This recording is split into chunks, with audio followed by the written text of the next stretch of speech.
उसके दूसरे जन्मदिन के कुछ ही महीने पहले मैंने अपनी बच्ची को मरते देखा, धीरे धीरे, दर्दनाक तरीके से। ये शब्द यास्मीन होरेस के हैं।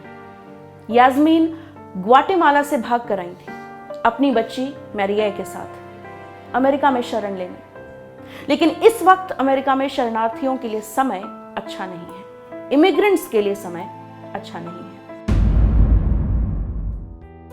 अमेरिका का जो दक्षिणी बॉर्डर है उस पर इस वक्त काफी ज्यादा बवाल मचा हुआ है।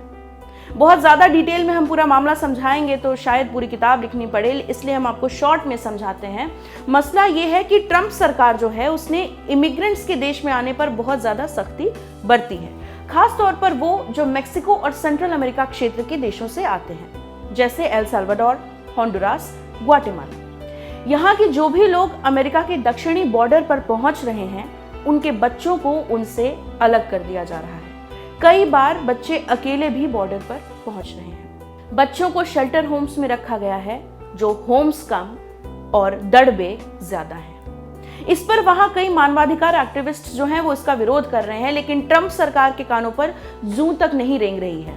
यास्मीन भी ग्वाटेमाला छोड़कर अमेरिका में एक सुरक्षित भविष्य ढूंढने आई थी। यास्मीन ने बताया, हमने ये सफर इसलिए किया क्योंकि हमें जान का खतरा था।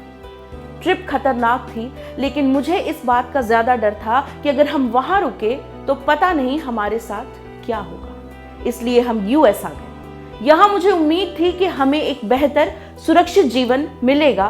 दुर्भाग्य से वो नहीं हुआ।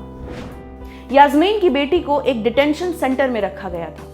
इन सेंटरों की बुरी हालत पर अमेरिका में लोग काफी ज्यादा नाराज हैं। एक तो बच्चों को उनके माँ बाप से अलग करना, दूसरे इन बच्चों को ऐसी हालत में रखना उनके लिए खतरे से कम भी नहीं है। पर आखिर ये करा कौन रहा है?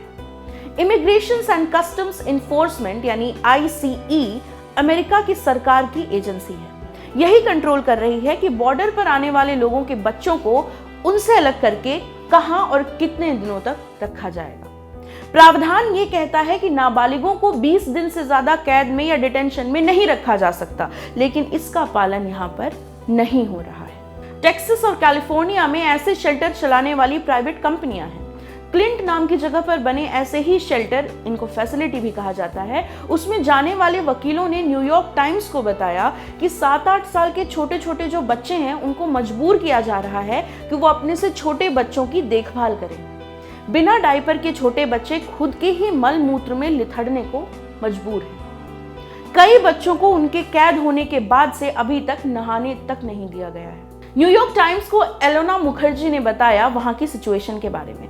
एलोना कोलंबिया लॉ स्कूल के इमिग्रेंट्स राइट्स क्लिनिक की डायरेक्टर हैं।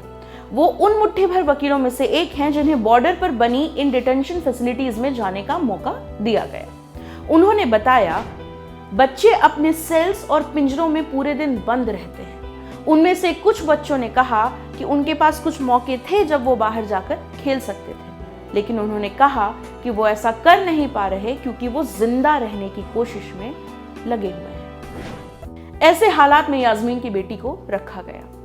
रिपोर्ट्स ये कहती हैं कि पिछले साल से अब तक तकरीबन 7 बच्चों की यहाँ पर मौत हो चुकी है। यास्मीन की बेटी को सांस का इन्फेक्शन हुआ था। यास्मीन ने बताया, पहले तो खांसी और छींक शुरू हुई, नाक बहने लगी। मैं उसे क्लिनिक लेकर आई जहां पर कई सारे लोगों के साथ मैं मेडिकल केयर के लिए लाइन में लगी। फिजिशियन के असिस्टेंट ने कहा कि उसे सांस की नली का इन्फेक्शन है और दवा के साथ शहद देने की सलाह दी। समय बीतने के साथ मैरिया की तबीयत और ज्यादा बिगड़ने लगी। जैसे ही उस फैसिलिटी से निकलने का मौका मिला, यास्मीन सीधे उसे पीडियाट्रिशियन यानी बच्चों के डॉक्टर के पास लेकर गई, लेकिन मैरिया बच नहीं सकी। 6 हफ्ते के भीतर उसकी मौत हो गई। सरकार जब इस पर बात चला रही थी तब यास्मीन ने अपनी बात सबके सामने रखी। उन्होंने बताया कि वो वहां इसलिए आई क्योंकि वो चाहती हैं कि इस पर रोक लगे, इस तरह के अत्याचार पर रोक लगे। अपना बयान देते हुए उनके आंसू छलक आए। अभी कुछ ही दिनों पहले एक वीडियो वायरल हुआ था जिसमें जस्टिस डिपार्टमेंट की लॉयर सारा फेबियन ने जज के पूछे गए सवालों के जवाब में यह कहा था कि कैद में रखे गए जो बच्चे हैं उनको साबुन, टूथब्रश और कंबल की जरूरत नहीं है। ये सेफ और सैनिटरी की परिभाषा में नहीं आते।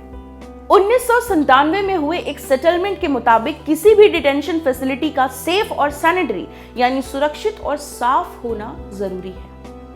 हजारों की संख्या में माइग्रेंट बच्चे कंसंट्रेशन कैंप्स जैसी हालत में रहने को मजबूर हैं, क्योंकि उनके परिवार अपने देशों में हो रही हिंसा और युद्ध से बचकर भाग निकले। किसी भी देश के बॉर्डर पर पहुंचकर शरण मांगना कानूनन अपराध नहीं है, परफेक्टली लीगल है, लेकिन इन शरण मांगने आए लोगों को इस तरह ट्रीट किया जा रहा है मानो वो इंसान न होकर अवांछित तत्व हो जिन्हें क्रूरता से कुचल दिया जाए। इन बच्चों के पास कुछ भी नहीं है, इनका माथा सहलाने वाले, इनको सहारा देने वाले इनके परिवार भी नहीं। नमस्ते, मेरा नाम है प्रेरणा और आप देख रहे हैं ऑर्डिनरी। इस वीडियो के बारे में आप क्या सोचते हैं हमें कमेंट सेक्शन में जरूर बताइए। अगर आप ये वीडियो फेसबुक पर देख रहे हैं तो हमारे फेसबुक पेज ऑर्डिनरी को लाइक कर लीजिए। अगर आप ये वीडियो यूट्यूब पर देख रहे हैं तो हमारे यूट्यूब चैनल ऑर्डिनरी को सब्सक्राइब कर लीजिए। बेल आइकन प्रेस करना मत भूलिएगा, हमारे सारे वीडियोस सीधे आप तक पहुंचेंगे। बहुत बहुत शुक्रिया।